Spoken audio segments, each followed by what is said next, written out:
그러면 이제 보통 학부모님들이 하는 얘기가 거의 동일해요. 핸드폰을 많이 봐서 아프다, 컴퓨터 게임을 너무 많이 해서 아프다, 아니면 안 좋은 자세로 항상 있기 때문에 이 문제 아닌가요 선생님? 이렇게 저한테 많이 물어보시는데, 물론 그게 연관이 없지는 않을 겁니다. 제가 바라보는 관점에서는.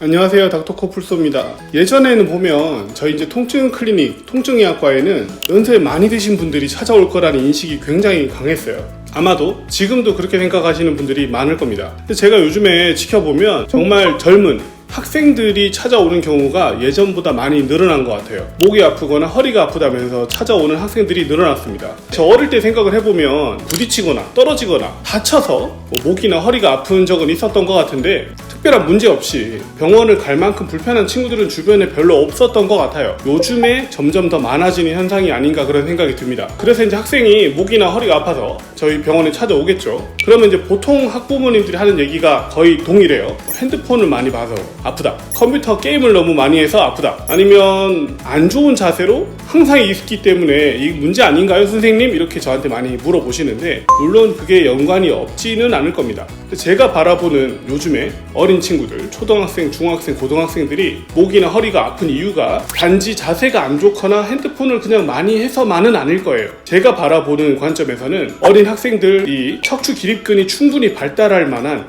활동 시간이 너무 짧다는 겁니다.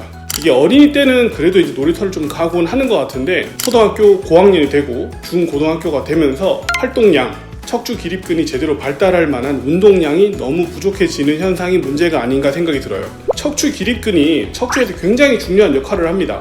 척추는 뼈잖아요. 뼈와 뼈가 있는데, 이 뼈들이 정확한 배열을 이루고 정확한 구조로 역할을 할 수 있도록 근육들이 도와야 된단 말이에요. 이럴 때 이제 척추 근육, 기립근이 제대로 발달이 돼 있다면 모양도 정상일 것이고 혈액순환도 잘 되기 때문에 아프지도 않고 불편감이 없을 거예요.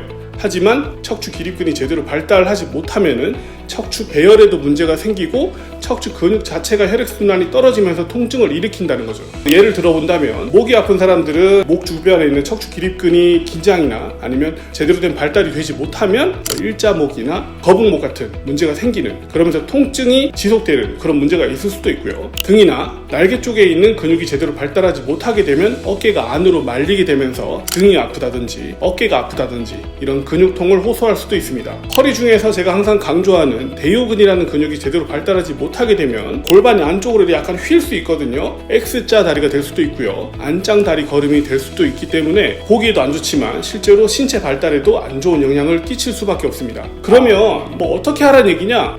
애들 공부를 많이 해야 되는데, 아니면 컴퓨터 요즘에 필수인데 핸드폰 다 보는데 어떻게 하라는 얘기냐? 저한테 궁금하실 수 있겠죠. 제가 이제 권장할 만한 내용은 아이들한테 부모님이 앞장서서 활동하고 운동할 수 있는 시간을 주어줘야 된단 말입니다. 일주일에 최소한 3번, 30분에서 1시간 정도는 좀 격렬한 운동을 할 수 있도록 부모님들이 좀 도와줘야 된다는 거예요. 그게 이제 수영이 될 수도 있을 것이고, 달리기 같은 조깅이 될 수도 있고, 아니면 축구나 농구 같은 구기 종목을 할 수도 있고, 아니면 인라인 스케이트 같은 레저 활동을 할 수도 있을 겁니다. 그리고 이제 이런 활동들은 잘할 필요 없습니다.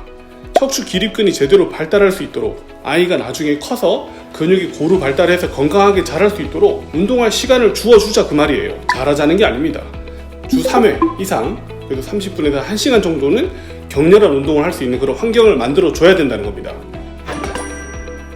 우리 아이가 목이나 허리가 아프다고 분명히 얘기할 수 있어요. 잠깐 근육통이 오는 걸 수도 있기 때문에 짧은 시간이면 괜찮지만, 이런 시간이 좀 길어진다면 아이가 척추 기립근이 제대로 발달할 만한 환경이 못 돼서 그런가, 우리 아이가 좀 운동이 필요한가, 척추 기립근이 제대로 발달할 만한 우리 활동을 할 수 있도록 내가 도와줘야 되는 게 아닌가, 이런 생각을 해야 된다는 거죠. 학부모님들이 항상 고민하는 키 있잖아요.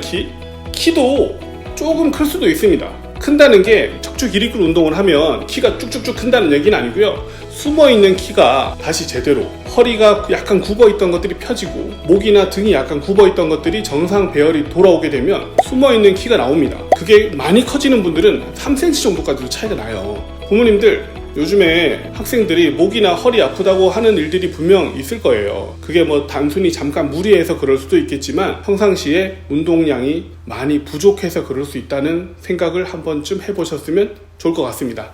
오늘도 아프지 말고 편안한 하루 되셨으면 좋겠습니다. 감사합니다.